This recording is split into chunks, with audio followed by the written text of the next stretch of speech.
우리 자리에서 일어나셔서 오늘 성경 말씀 합독하도록 하겠습니다. 요한복음 19장 30절, 사도행전 2장 22절부터 24절까지 함께 합독하겠습니다. 먼저 요한복음 19장 30절 합독하겠습니다. 시작. 예수께서 신포도주를 받으시고서 다 이루었다 하고 말씀하신 뒤에 머리를 떨어뜨리시고 숨을 거두셨다. 이어서 사도행전 2장 22절부터 시작. 이스라엘 동포 여러분, 이 말을 들으십시오.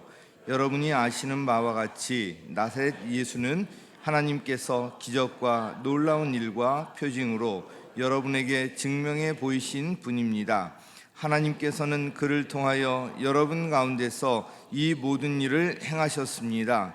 이 예수께서 버림을 받으신 것은 하나님이 정하신 계획을 따라 미리 알고 계신 대로 된 일이지만 여러분은 그를 무법자들의 손을 빌어서 십자가에 못 박아 죽였습니다. 그러나 하나님께서는 그를 죽음의 고통에서 풀어서 살리셨습니다. 그가 죽음의 세력에 사로잡혀 있는 것은 있을 수 없는 일이기 때문입니다. 아멘. 교회를 다닌 연수가 오래될수록 또 직분이 올라갈수록 그에 비례해서 신앙이 성장해 보이는 것이 당연해 보이는데요, 다 그런 것은 또 아닌 것 같습니다. 이유가 어디에 있을까? 여러 가지 이유가 있겠지만 가장 큰 이유 중에 하나는 이 기독교 신앙의 핵심을 잘 모르기 때문에 그렇다고 생각합니다. 그 핵심을 모르면 그냥 종교를 갖고 종교 생활을 하고 있다는 것 때문에 좀 안도감이 들 수 있지만 구원받는 것, 이것은 물론 제대로 된 신앙생활을 하는 것, 이것은 불가능하다고 생각합니다. 교회 다니면 다 구원을 받는가? 여러분 그렇습니까? 그렇지 않죠. 직분도 마찬가지예요. 직분 자체가 구원을 보장하는 것이 아닙니다. 그러면 기독교 신앙의 핵심이 무엇일까요? 바로 예수님께서 저와 여러분을 위해서 십자가에서 돌아가셨다는 것, 그리고 저와 여러분을 위해서 다시 살아나셨다는 것, 바로 이 예수님의 십자가와 부활이 기독교 신앙의 핵심이고요, 우리의 믿음의 근거입니다. 나는 누구인가? 인생이 무엇인가? 예수님은 도대체 누구신가? 그분이 왜, 어떻게 이 땅에 오셨는가? 왜 십자가에 달려서 돌아가셨는가? 그리고 왜 부활하셨는가? 이게 나랑 무슨 상관이 있는가? 이 모든 질문에 대한 답이 바로 예수님의 십자가와 부활에 담겨 있다고 해도 과언이 아닙니다. 믿음이 있는 사람과 믿음이 없는 사람의 차이는 십자가, 특히 예수님의 이 고난과 예수님이 흘리신 피에 관한 말씀을 들을 때 분명하게 드러납니다. 믿음이 있는 분들은 예수님께서 이 십자가에 달리신 사건에 대한 말씀을 듣거나 읽기만 해도 십자가를 바라보는 것만으로도 감격스러움을 느낍니다. 십자가 사건의 그 의미를 알기 때문이에요. 십자가의 은혜와 사랑을 깨닫고 경험했기 때문에 그렇습니다. 누구보다 자랑할 것이 많았던 사도 바울이었지만 그는 예수 그리스도의 십자가 밖에는, 그 십자가 외에는 자랑할 것이 없다고 갈라디아서 6장 14절에서 고백하고 있는데요, 그 이유도 바로 여기에 있습니다. 오늘 말씀에 꼭 귀를 기울이시기 바랍니다. 그리고 한 주간 동안 교회 나와서 특별히 1년 중에 가장 우리가 집중해야 하는 기간이 바로 이 고난주간이거든요. 나와서 기도하면서 한번 믿음의 승부를 한번 걸어보는 거예요. 1년 중에 이 기간이 가장 소중하고요, 우리 믿음을 정말 다질 수 있는 너무나도 귀한 기간입니다. 십자가 복음에 대해서 눈이 열릴 때 신앙생활이 새로워지고요, 우리의 인생이 달라질 것입니다. 오늘 본문 사도행전 2장 23절 말씀을 다시 한번 읽습니다. 시작. 이 예수께서 버림을 받으신 것은 하나님이 정하신 계획을 따라 미리 알고 계신 대로 된 일이지만 여러분은 그를 무법자들의 손을 빌어서 십자가에 못 박아 죽였습니다. 자, 예수께서 버림을 받으셨다 말씀하고 있습니다. 이건 바로 십자가 사건을 가리키는 거예요. 그런데 예수님께서는 십자가에서 버림받기 전에, 운명하시기 전에 이렇게 말씀하셨는데, 요한복음 19장 30절, 오늘 핵심 구절인데 함께 읽습니다. 시작. 예수께서 신포도주를 받으시고서 다 이루었다 하고 말씀하신 뒤에 머리를 떨어뜨리시고 숨을 거두셨다. 이 버림을 받으신 이 사건을 통해서 지금 뭐라고 하고 있습니까? 다 이루었다. 다 이루었다. 그리고 이 일은 하나님의 계획 안에 있었던 일이라고 말씀하고 있습니다. 여기에 바로 십자가와 이 구원의 비밀이 여기에 있습니다. 다 이루었다.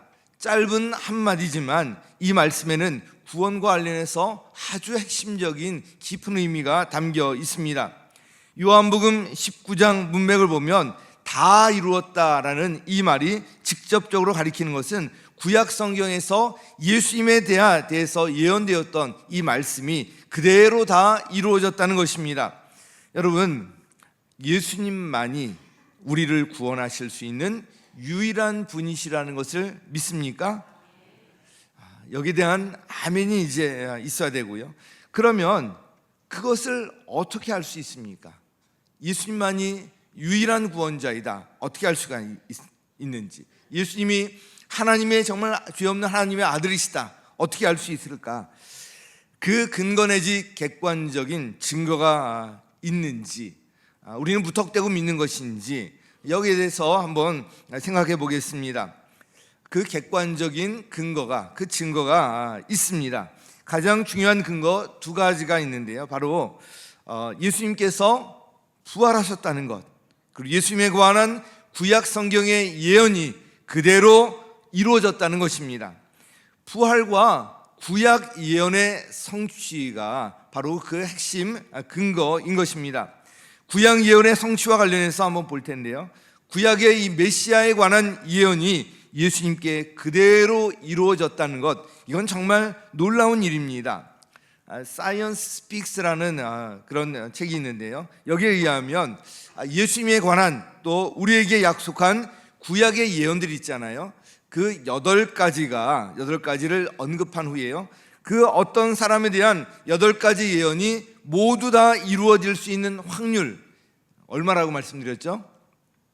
10의 17자승분의 1. 10의 17자승, 0000000 17번을 붙인 분의 1이니까 이건 완전히 제로에 가깝습니다.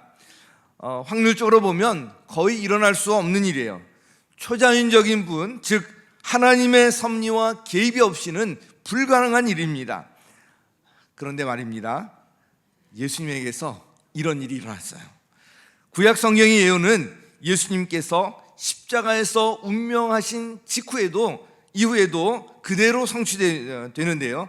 요한복음 19장 31절 우리 함께 읽습니다. 시작. 유대 사람들은 그날이 유월절 준비일이므로 안식일에 시체들을 십자가에 그냥 두지 않으려고 그 시체의 다리를 꺾어서 치워달라고 빌라도에게 요청하였다. 그 안식일은 큰 날이었기 때문이야. 자, 그 안식일이 큰 날이다 표현하고 있는데 그냥 안식일이 아니었던 거예요. 바로 유월절이기도 했던 것입니다. 유대인의 하루는 해가 진 이후부터 시작해서 그 다음날 해 질 때까지, 이게 바로 이제 하루입니다. 그래서 해가 진 이후부터 시작하기 때문에 예수님께서 십자가에 못 박히신 날이 이제 금요일이라고 하잖아요. 금요일 저녁이 되면 바로 이제 안식일이 시작되고요, 바로 유월절 큰 날이 이제 됩니다. 그런데 십자가는 당시에 저주의 상징이었습니다. 정말 극악한 그 죄인들이 달리는 저주의 이제 상징이었는데요. 유월절 같은 큰 명절에 시체를 십자가 그대로 매달아 두는 것, 이거는 용납이 안 되는 일이었습니다. 그래서 유대인들이 빌라도 총독을 찾아가서요, 그 시체의 다리를 꺾어서 빨리 좀 치워달라고 요청을 합니다. 십자가에 달린 죄수들은 발 밑에 지지대를 이제 두어서요, 몸을 지탱하도록 했는데 다리를 꺾으면 더 이상 이 지탱하는 것이 되지 않잖아요. 그래서 호흡곤란으로 빨리 이제 숨을 거두게 되어 있습니다. 그래서 그렇게 요청했던 거예요. 그런데 예수님 양옆에 있는 죄수들 있잖아요. 그들은 그대로 다리를 꺾었습니다. 그런데 예수님의 다리는 꺾지 않았어요. 예수님이 이미 죽으신 것을 확인한 병사들이 예수님의 다리는 꺾지 않고요, 그 대신에 창으로 옆구리를 찔러서 죽음을 확실하게 했습니다. 자, 요한복음 19장 33절 34절 함께 읽습니다. 시작. 예수께 와서는 그가 이미 죽으신 것을 보고서 다리를 꺾지 않았다. 그러나 병사들 가운데 하나가 창으로 그 옆구리를 찌르니 곧 피와 물이 흘러나왔다. 여러분, 양옆에 있는 죄수 다리를 꺾었는데 예수님의 다리만 꺾지 않았던 것, 이것이 그냥 단순한 우연일까요? 그렇지 않고요. 이것은 구약 예언의 성취였습니다. 시편 34편 20절에 보면 뼈마디 하나하나 모두 지켜주시니 어느 것 하나도 부러지지 않는다. 의인에 관한 그런 예언의 말씀이 있습니다. 이 말씀이 바로 하나님께서 의인을 보호하셔서 뼈마디 하나도 상하지 않도록 지켜주신다는 예언의 말씀인데요. 근데 예수님은 의인 중에 의인 아닙니까? 예수님의 다리를 꺾지 않게 하심으로써 이 말씀이 그대로 이루어진 거예요. 바로 이어지는 요한복음 19장 36절에 나와 있는데 함께 읽습니다. 시작. 일이 이렇게 된 것은 그의 뼈가 하나도 부러지지 않을 것이다 한 성경 말씀이 이루어지게 하려는 것이었다. 아멘. 다 이루었다 이 말씀대로 예수님은 성경의 메시아에 관한 예언을 그대로 다 이루신 분이십니다. 절대자의 개요 없이는 확률적으로 불가능한 일이 예수님에게서 실제로 이루어진 것입니다. 사랑하는 성도 여러분, 그래서 예수님만이 우리를, 저와 여러분을 구원한 유일한 구원자이심을 믿으시기 바랍니다. 다 이루었다 이 말은 이외에도 여러 가지 중요한 의미가 있는데요, 몇 가지 더 살펴보려고 합니다. 그 첫 번째는 흠없는 완전한 대속 제물이 되셨다는 거예요. 시작. 흠없는 완전한 대속 제물이 되셨다. 이스라엘 백성들은 이 6월절에 속죄 제물로 흠없는 어린 양을 드렸습니다. 죄를 지은 사람이 자신의 죄를 사함받기 위해서는 어린 양을 이제 가져와서요, 제사장이 머리에 안수하고 이렇게 할 때 그 사람의 죄가 그 어린 양에게 전가된다는 거예요. 그리고 그 양이 번제물로 바쳐지게 되면 이제 그 사람의 죄가 용서받게 된다는 것입니다. 아무 죄도 없는 하나님의 아들인 예수님께서 우리의 모두의 죄를 짊어지고 십자가에서 친히 대속제물이 되어주셨습니다. 마치 6월절에 어린 양에게 자신의 죄를 전가하듯이 예수님께서 우리 모두의 죄를 대신 지시고요, 십자가에서 죽으셨던 것입니다. 그래서 예수님을 6월절 어린 양이라고 부르는 이유가 바로 여기에 있습니다. 그런데 6월절에 드리는 어린 양은 흠이 없는 제물이어야 했습니다. 또한 제물이 온전히 드려지기 위해서는 피를 흘려 바쳐야 했습니다. 예수님은 이 모든 것들을 온전히 이루셨습니다. 즉 우리의 죄를 속하기 위한 흠없는 완전한 대속 제물이 되신 것입니다. 우리 요한복음 19장 33절 34절 같이 읽습니다. 시작. 예수께 와서는 그가 이미 죽으신 것을 보고서 다리를 꺾지 않았다. 그러나 병사들 가운데 하나가 창으로 그 옆구리를 찌르니 곧 피와 물이 흘러나왔다. 이 다리를 꺾지 않았다는 것, 이렇게 참 깊이 읽어보면 참 이런 신기한 것을 발견할 수가 있습니다. 성경을 자세히 읽어보면 하나하나가 정말 놀랍습니다. 한편 예수님은 죄가 없으셨기 때문에 무덤에 계속 머물러 계실 수가 없고요, 다시 살아나셨습니다. 죄의 삭은 뭐라 그랬죠? 사망. 죄의 값이, 죄의 대가가 죽음이라는 거예요. 예수님이 죄가 없음에도 불구하고 죄의 대가인 이 죽음에 계속 머무르는 것은 말이 안 되는 거잖아요. 자, 그걸 증명하려면 다시 살아나시는 것이 있는데요, 이게 바로 부활 사건입니다. 바로 이 부활 사건은 예수님이 죄 없는 하나님의 아들이시라는 것을 증명해 주는 사건입니다. 예수님이 십자가에서 죽으신 것은 바로 예수님의 죄가 있기 때문에 그런 것이 아니라 저와 여러분을 위한, 우리를 위한 완전한 대속의 죽음이었던 것입니다. 갈라디아서 3장 13절 말씀 함께 읽습니다. 시작. 그리스도께서 우리를 위하여 저주를 받은 사람이 되심으로써 우리를 율법의 저주에서 속량해 주셨습니다. 기록된 바 나무에 달린 자는 모두 저주를 받은 자이다 하였기 때문입니다. 바로 예수님께서 십자가에 달려 저주를 받으신 것은 저와 여러분을 위해서였습니다. 저와 여러분이 받을 저주를 대신 받으신 거예요. 십자가에서 피를 흘리신 것도 바로 저와 여러분을 구원하기 위한 바로 구원의 피 흘림이었던 것입니다.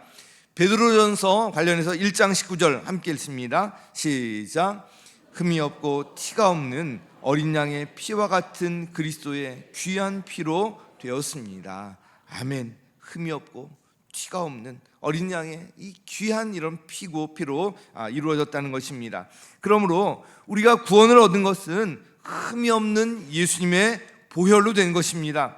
아무 죄 없는 예수님께서 십자가에서 저와 여러분을 위한 흠 없는 완전한 대속 제물이 되어 주셨는데요, 이게 바로 다 이루었다에 들어있는 그런 의미입니다. 자, 두 번째는요, 우리가 치러야 할 죄값을 대신 다 갚아주셨다는 거예요. 같이 시작. 우리가 치러야 할 죄값을 대신 다 갚아주셨다. 자, 이에 관련된 성경 구절들이 많은데 대표적 성경 구절 두 구절 보도록 하겠습니다. 이사야 53장 6절 함께 읽습니다. 시작. 길을 잃고 각기 제 갈 길로 흩어졌으나 주님께서 우리 모두의 죄악을 그에게 지우셨다. 우리 모두의 죄악을 예수님에게 대신 지우셨다는 거예요. 자, 마가복음 10장 45절 이어서 읽습니다. 시작.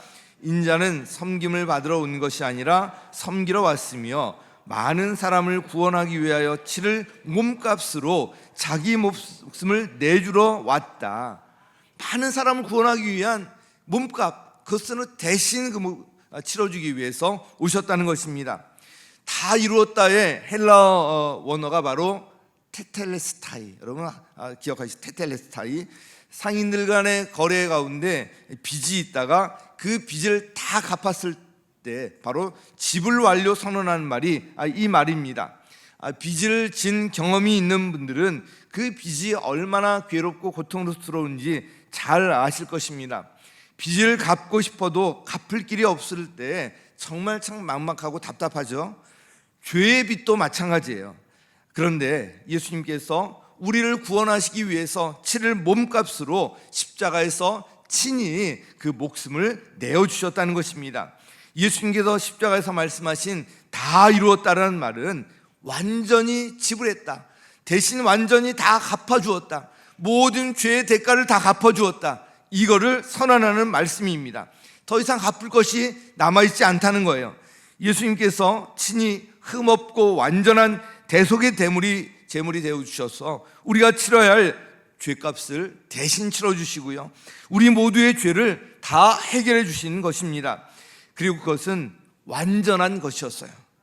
우리가 치러야 할 죄값을 예수님께서 대신 다 치러주셨습니다. 예수님께서는 목숨까지 내어주시면서 다 이루어 주신 것입니다. 우리는 구원받을 만한 자격이 없어요. 구원을 위해 우리가 한 일은 아무것도 없어요. 그래서 구원을 뭐라고 합니까? 바로 구원은 나의 어떤 자격으로 얻는 것이 아니라 전적인 하나님의 은혜, 그래서 구원을 하나님의 선물이라고 하는 거예요. 선물. 우리가 공짜로 얻었다는 거예요. 대가를 지불하지 아니하고 공짜로 얻었다는 거예요. 자, 대표적인 구절이 에베소 2장 8절 9절 함께 읽습니다. 시작.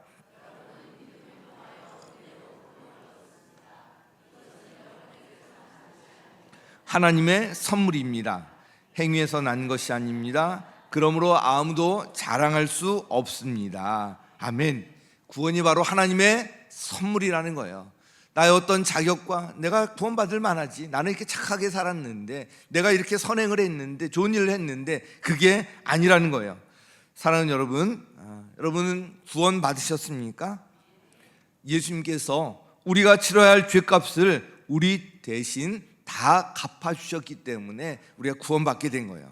그러면 우리가 구원받은 것, 전적인 하나님의 은혜요, 선물이라는 것을 믿으십니까? 오늘 이 시간, 그리고 고난주간 특별 새벽 기도회를 통해서 그 하나님의 놀라운 은혜를 깊이 경험하게 되기를 예수님의 이름으로 간절히 축원합니다. 이게 신앙의 근거가 돼야 돼요. 이게 빠지면 우리 신앙 겉껍데기만 남아요. 이 십자가 신앙이 빠지고서는 신앙이 더 이상 자라지 않고요, 그런 신앙생활 안에 감격 이런 것을 우리 기대할 수가 없습니다. 이걸 회복하셔야 돼요. 마지막 세 번째로 다 이루었다. 십자가를 통해서 하나님의 사랑을 확증해 주셨다는 거예요. 같이 시작. 십자가를 통해 하나님의 사랑을 확증하셨다. 아주 중요한 거죠. 로마서 5장 1절 먼저 읽습니다. 시작. 믿음으로 의롭다 하심을 받았으므로 우리 주 예수 그리스도로 말미암아 하나님과 더불어 평화를 누리고 있습니다. 우리가 어떻게 의롭게 되었다고요? 믿음으로 의롭다 하심을 받은 거예요. 칭함을 받은 거예요. 우리는 여전히 죄성이 있고 여전히 부족하고 연약하지만 하나님께서 예수를 영접한 우리를 바로 의롭게 여겨 주셨다는 것입니다. 정말 짧은 한 구절이지만 여기 구원에 대해서 하나님께서 우리를 또 어떻게 바라보고 계시는지 여기에 잘 담겨 있습니다. 예수님을 영접한 저와 여러분을 하나님께서는 의롭게 여겨주신다는 거예요. 예수를 영접한 이후에도 여전히 넘어지고 여전히 연약하고 부족한 존재이지만 하나님께서 그런 우리를 의롭게 보아주신다는 거예요. 왜냐하면 우리 안에 계신 예수님 때문에 그래요.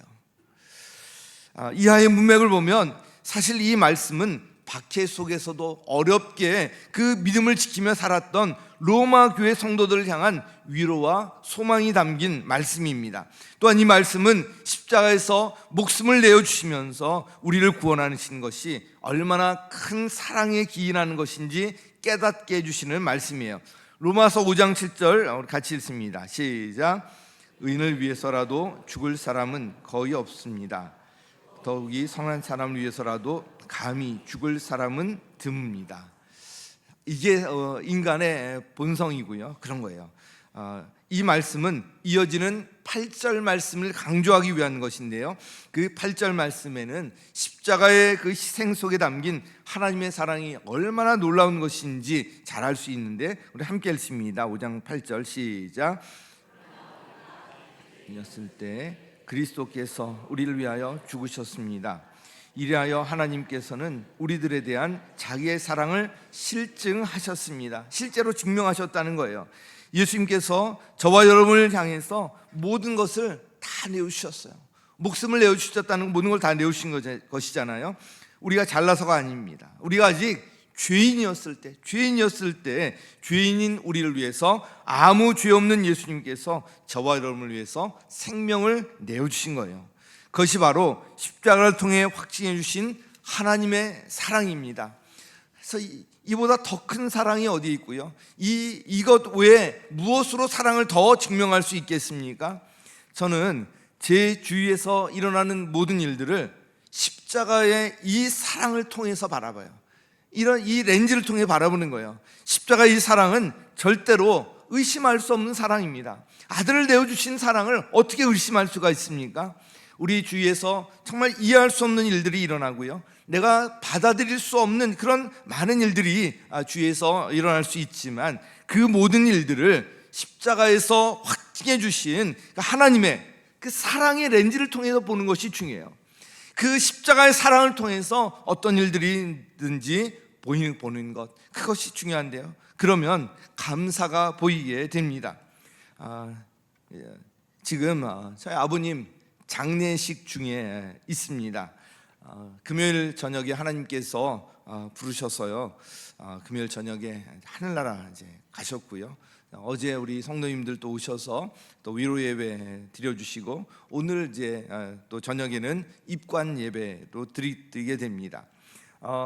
제가 아버지를 집으로 모셔오기로 한 것 참 쉽지 않은 결단이었는데요, 지난번에도 말씀드렸지만 저희 아내가 간절히 또 원하고 결단해 주어서 할 수 있는 일이었습니다. 그래서 저희 집에 오셔서 정말 아내와 함께 최선을 다했지만 또 아쉬움도 많습니다. 사실 아버님과 더 함께 하고 싶었습니다. 미국에서 와서 아버지 다시 모셔올 그런 준비를 하고 있었어요. 그리고 이 자리에서 저희 아버님과 함께 예배드리고 싶었고요, 이 예배실에서 예배 드리시는 모습을 꼭 보고 싶었습니다. 날씨가 이제 풀리면 이제 얼마든지 한번 할 수 있겠다, 이런 이제 마음을 갖고 있었습니다. 천국 가시기 전에 예수님을 영접하셨지만 구원의 확신을 확실히 다지게 하고 싶었기 때문입니다. 참 구원의 확신을 참 분명히 다지고 이 세상 살아오면서 있던 모든 원망하는 마음들 다 해소하고 정말 구원의 소망을 가지고 가시기를 바랬던 거예요. 차를 타고 오면서, 아내와 함께 차를 타고 오면서 응봉산에 피어있는 그 개나리 꽃을 보았는데요, 아버지께서 이 꽃을 참 좋아하셨기 때문에 꽃 구경을 시켜드렸어야 했는데 하는 그런 아쉬움이 이제 드는 거예요. 한 달만 더 살아계셔도 이 꽃 구경을 시켜드렸을 텐데, 그리고 장어를 참 좋아하시는데 장어를 한번 또 사드릴 수 있었을 텐데, 이 봄날이 되어서 얼마든지 밖에 나가서 가능했을 텐데 하는 그런 여러 가지 아쉬움이 참 듭니다. 그런데 의심할 수 없는 그 십자가의 사랑 앞에서 이런 모든 아쉬움을 다 내려놓기로 했어요.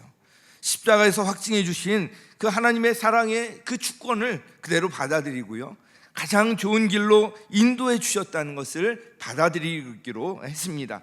그렇게 하고 나니까 수많은 감사가 떠오르고요, 고백이 되었습니다.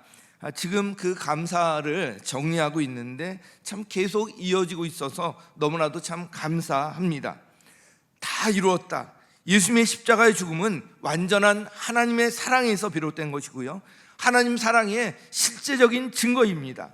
하나님께서는 저와 여러분을 그렇게도 사랑하십니다. 십자가의 목숨을 다 내어주기까지 그렇게 사랑하시는 거예요. 사랑하는 성도 여러분, 오늘 말씀을 꼭 기억하시기 바랍니다. 예수님은 십자가에서 흠없는 완전한 대속제물이 되셨는데요, 그것은 바로 저와 여러분을 위한 것이었습니다. 예수님은 십자가에서 우리가 치러야 할 그 죄의 값을 대신 다 치러주셨어요. 그것은 하나님께서 우리를 사랑하시기 때문이고요, 그 사랑의 확실한 증거인 것입니다. 십자가에서 죽기까지 우리를 위해서 모든 것을 다 내어주신 그런 주님께서 저와 여러분을 구원하시고 그 하나님의 자녀로 삼아주셨습니다. 지금도 예수님은 하나님 우편에서 저와 여러분을 위해서 대신 간구하고 계십니다. 그리고 지금도 역시 하나님의 자녀들, 우리가 자녀 아닙니까? 가장 좋은 길, 최선의 길로 인도하고 계신다는 거예요. 사랑하는 성도 여러분, 그 믿음의 눈으로 십자가에 못 박히신 예수님을 바라보시기 바랍니다. 아무리 힘들고 어렵고 또 이해하기 어려운 그런 일들이 닥칠지라도 그 십자가의 예수님을 바라보시면서 그 사랑과 은혜 안에서 용기를 갖고 승리하며 살아가시기를 예수님의 이름으로 간절히 축원합니다.